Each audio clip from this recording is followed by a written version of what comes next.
Good morning, One Church. Today we're continuing in a new teaching series called The Key to Everything. One of the things I rejoiced about this week is I actually got a haircut. I had to make an appointment, but I got a haircut, and it felt so good. And this thing's opening up. We're going to eat food in restaurants soon, and very soon we'll be gathering in a room for church again. So I told you last week I'm really excited about this series. It's based on a book written by a guy named Matt Keller. He wrote a book called The Key to Everything. And he has been our coach. His staff has helped our staff grow over the last several years. So last week I was thinking about you, and I was thinking you might be saying, Lord, Rick, just give us the key to everything. Don't make us wait for 4 weeks. And so I did. And the quote came from Matt's book, the key thought of the series. You ready? Here we go. Teachability is the key to everything.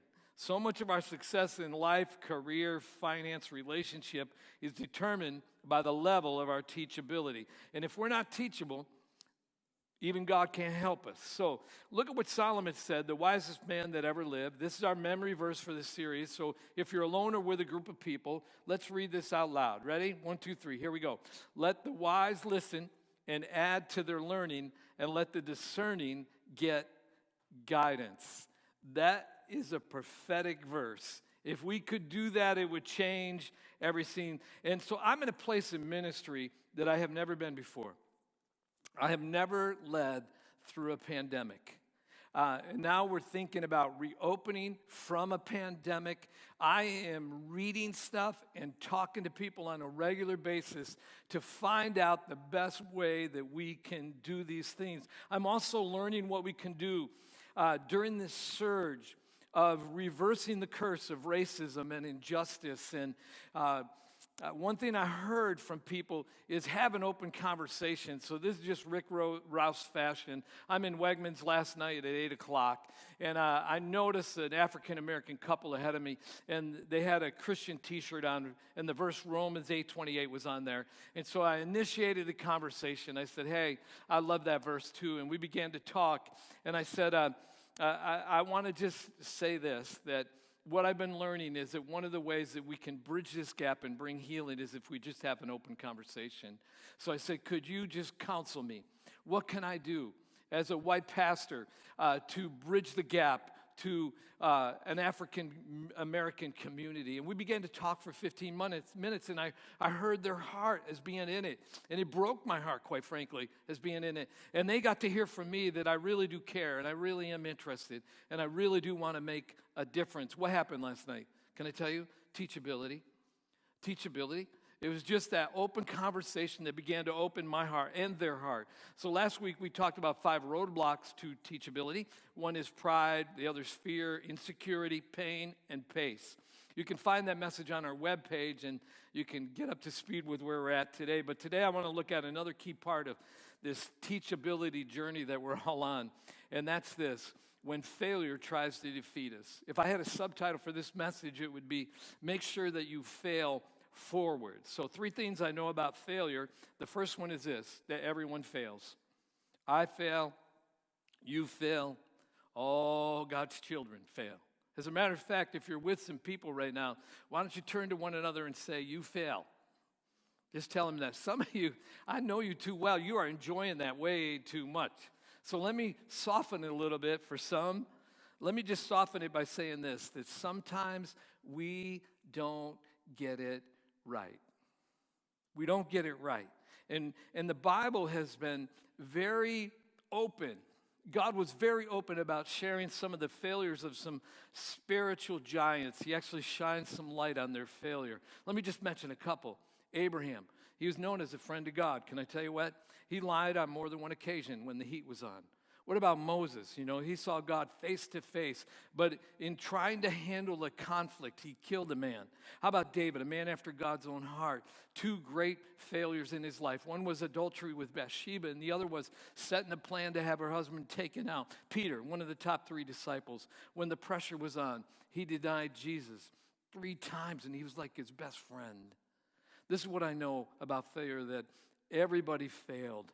Everybody has failed. So everyone fails. The second thing is this: everyone does not respond to failure the same. One of the greatest leaders in the early church was a guy named Paul. And he said this about setbacks in his life. You ready? I absolutely love this verse. Here he goes. He said this, we are hard pressed on every side, but not crushed. We're perplexed, but not in despair. We're persecuted, but not abandoned. We are struck down, but not destroyed. He shares his heart. He says, I'm hard pressed. He goes, I'm perplexed. I'm persecuted. I'm abandoned, but not crushed, but not in despair, but not abandoned, but not destroyed. It's our reaction to the failure that determines our success. So in the 1984 Olympics, there was a gymnast that just shined like crazy. Her name was Mary Lou Retton. And here's a picture of her. She actually, during that Olympics, on more than one occasion, a 10 is a perfect score for a gymnast. She did that a few times. And I always think of her on the platform. I always think of her with gold medals around her neck. I always think that she scored 10 out of 10. But this is what she said about her process to success. To succeed, one has to set a goal, pay the price to achieve it, which involves overcoming failure. Our spiritual success is based on what we do with our spiritual failures. I shared last week and contrasted the difference between Peter and the disciple Judas. Peter denies Christ 3 times. Judas sells Jesus out for 30 pieces of silver. Peter was teachable. He came to Christ and he received grace and he learned through that. I'll tell you what happened to Peter. He never denied Christ again. As a matter of fact, when he was killed, Christian tradition said he was crucified upside down. Yeah, Judas never gave God a chance to rectify this situation. He threw the 30 pieces of silver back towards those who gave it and went out and hung himself. Teachability is a key to our success. So everyone fails. What we do with it, failure matters. And then this, what we do with failure is a choice. Paul gives us some more insight to overcoming failure. Look what he says. Therefore, we do not lose heart. Though outwardly we are wasting away, yet inwardly we are being renewed day by day. For our light and momentary troubles are achieving for us eternal glory that far outweighs them all. So we fix our eyes not on what's seen, but what is unseen, since what is seen is temporal, but what is unseen is eternal. I love it. In the beginning of that verse, it says we don't lose heart. Not losing heart is a choice. And then in the close of it, in 18, it says, so we fix our eyes. We fix our eyes. Fixing our eyes is a choice. It's how we respond to failure that makes a difference. And that response is an absolute choice. So I'm going to date myself again. There was this home run hitter that played for the New York Yankees whose name was Mickey Mantle. And he was a home run hitter of his time when I was in middle school. And he played for the Yankees. He was a switch hitter. My friend Doug Smith, when we would play wiffle ball in the backyard, he was always Mickey Mantle, always imitating him. Mickey is in the top 20 all-time home run hitters with 536 home runs. But, you ready for this? Mickey Mantle struck out 1,710 times. You ready for this?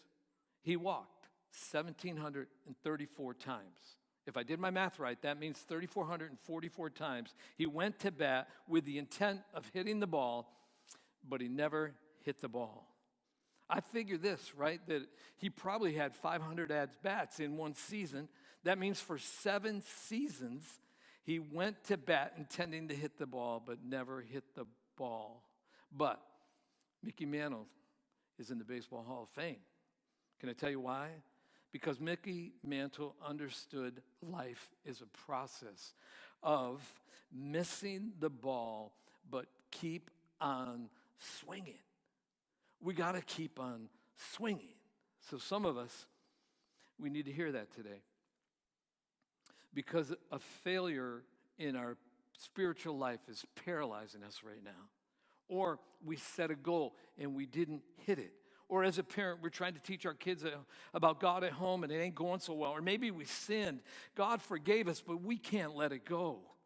We have to choose not to lose heart. We have to choose to allow Him to renew us. We have to fix our eyes. We can fail in a few directions.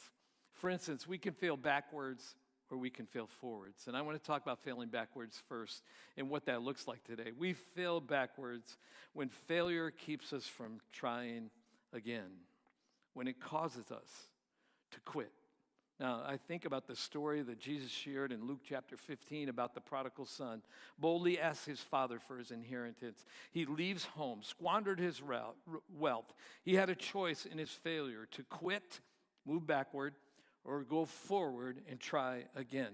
It reminds me of the flea trainer. I told you about the flea trainer before, didn't I? True story. It's illustration number 413. There was this guy that trained fleas. He would put them in a cup and he would put a lid in it.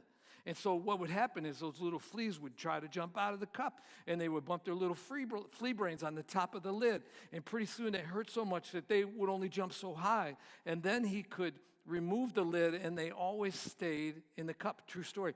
But so pretty soon, we start to realize that I think this is what happened with our past failures and sin, that one of our spiritual enemies, Satan, uses all the time, in which he causes us to put a lid on our potential, and we only jump so high when God wants us to take off the lid and reach the potential that we had.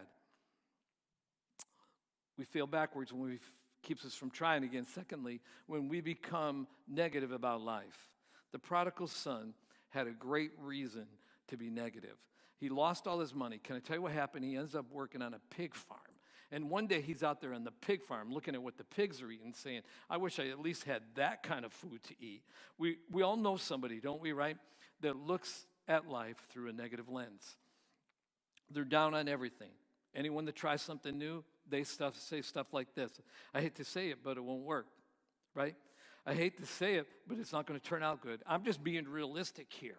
They allow their failures to color their focus, and they influence with their focus if we let them. Thirdly, we feel backwards when we begin to make excuses and begin to blame other people. I remember when Monday night football was just starting out. And by the way, I hope we get football back and that we can root for the Bills just for one more season. But there were two announcers at that time, a guy named Howard Cosell and a guy named Don Meredith, who was an ex-Cowboy quarterback. And Howard talked too much.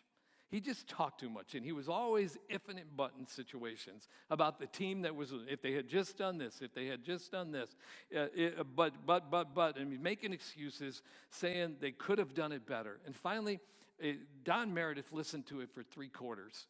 And finally, in the 4th quarter, he looked at Howard and he said this, Howard, if its and buts were candies and nuts, we'd all have a Merry Christmas. And what was Don saying? He said, Howard, failure is a part of the game.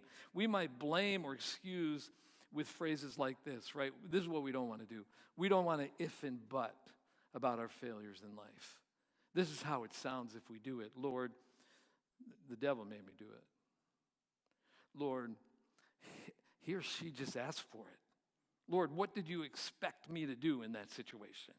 When we excuse and blame failure away, or something away, we're headed in the wrong direction. But there's another direction that we can go. And that's where we can fail forward.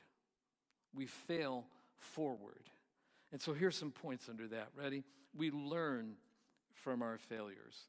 Look what the scripture says about the prodigal son process. Look what it says. When he came to his senses, he said, how many of my father's hired servants have food to spare? And here I am, starving to death.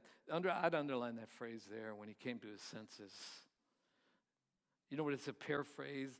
It's like when he began to think clearly about his failures.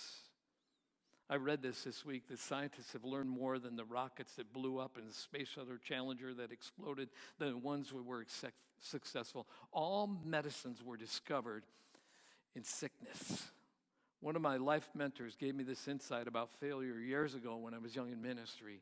He said, if you fall down while you're down there, pick something up. Pick something up that you learn from that situation. When we learn from our failures, marvelous things can happen. The second thing is this, when we discover our true selves. I love the prodigal's conclusion. He says this, I'll set out and go back to who? My father. And I'll say to him, Father, I have sinned against you in heaven. I'm no longer worthy to be called your son. Make me like one of your hired servants. Do you see his language? Now he is starting to say, my father. Now he is starting to call himself a son. And if I can't be your son, would you give me an opportunity? Would you hire me to work on your farm? Can you see the humility? That day was so critical for that son because it opened the door to failing forward, not withdrawing from his father's love, but walking towards him. See, I think failure and sin, if we allow it to, it'll cause us to take a deep look into ourselves. And if we can be objective and just say, I messed up. I'm not perfect. If we can stay positive and just say something like this, failure and sin isn't final. There's hope in it. And we realize that we're not eliminated from the hope. And now we can have a positive change. And now that change can actually lead to growth in life. I can tell you, if we were to talk today, that we would share stories about failures in our life. If we process them and work through them, that they took us to another level with our relationship with God and other people. The prodigal didn't stay in the pig pen. He headed back home towards his father's grace and mercy. We learned from our failures. We discover our true selves. And the last thing is this. We fail forward when it causes us to deepen our walk with God. I love this phrase I picked up someplace. When we come to the end of ourselves, we come to the beginning with God. There are 3 times that a person will change in their life. When we hurt enough that we have to. When we learn enough that we want to. When we receive enough that we're able to. When we hurt enough that we have to. When we learn enough that we want to. When we receive enough that we're able to. If I were to take a poll this morning and survey and say, what was going on in your life when you came to God? I got to believe that 75% of us would say it was a time of a failure or loss. A loss of a job, a loss of health, a loss of a loved one, a loss of a marriage, a transition, a crisis that we're going through in our life. So we're going to take communion in just a little bit, and I hope that you're ready today with bread and drink. But before we do that, I just want to close this message of the prodigal son by looking at the reaction of the father. When you read it in Luke 15, it's powerful. He says this, that the son heads home, and it says, well, the son was a long way off. The father sees the son.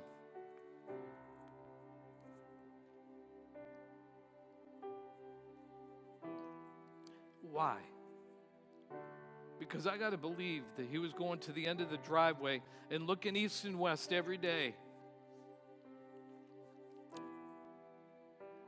hoping he would see his son on the horizon. And this day he goes. And he looks and he says, I think that's my kid. He rubs his eyes, he clears his eyes, and it's like, it's his kid. And he's coming home. And so he runs to his son. The son doesn't have a chance to speak. The father throws his arms around him and kisses him. Not the reaction the son expected. He throws a robe and a ring and sandals on him and throws a welcome home party in his honor. A parable is an earthly story with a heavenly meaning. Jesus was illustrating how he sees us if we fail in our relationship with him, or if we failed because we never had a relationship with him. His position is, he is waiting for us to come home. So I ask you, is this your day? Is this your day when you come to the Father for the first time? Is this the day when you take accountability for what's you failed at, or sin or mistakes that you made, and you just confess them. Is this a day that you experience the love of the Father for the first time? Or maybe you're already a son and a daughter, and you just wandered a bit. And you're wandering, there's distance between you and God. Could it be that this is a day when you come close to Him today? Either way, if you choose to commit to Him for the first time, I'm sorry, Father, I was wrong. Please forgive me. I want to follow you. If you pray that prayer, welcome home. If your prayer is, I want to get close to you again, Lord, please help me draw close to you today, then the Father is looking for you. And I read my Bible. It says that angels in heaven will rejoice over those decisions. So let's celebrate symbols of His forgiveness. If you have your bread and your drink there, Jesus told us to do this on a regular basis. I was thinking of it. You know, it was more than just remembrance. It was He knew on a regular basis we were going to need forgiveness. And one of the ways we actually receive it is through the act of communion, and we experience it in our life. Now, we sang a song I had never heard before, that third song where it was talking about scars and the freedom that came from Jesus' scars. But I was thinking about my own life and this whole thing of failing forward. Now I have some wounds. Let's say I have a wound, you know, and it's scabbed over, but it's not scarred over. I haven't really experienced God's grace in that area. Can I tell you what happens if I bump that wound? I begin to feel the pain of it all over again. But can I tell you what? I have some scars. They're healed, but I see a sign someplace that it's just a reminder to me of what God has done. And I pray that's the place you go to today. Let Him heal you in those particular areas. So, Jesus said this on the night that He was betrayed. He took the bread, and after He had given thanks, He gave it to the disciples and said, "This is my body, which is broken for you. Take and eat all this in remembrance of me."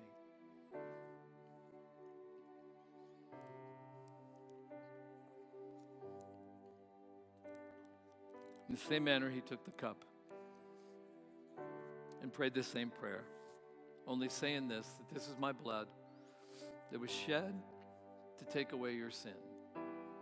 It's the only thing that can take away your sin. And so drink and bring healing and life in an area of your life where you've suffered. In Jesus' name.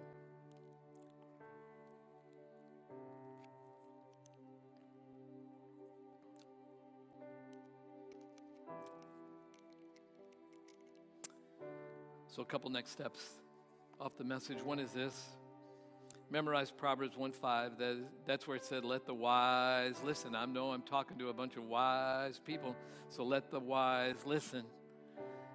Second step is begin to own my mistakes and failures. Third is to ask God to help me change what needs to be changed. God bless you as you reflect on this message and act on it. In Jesus' name.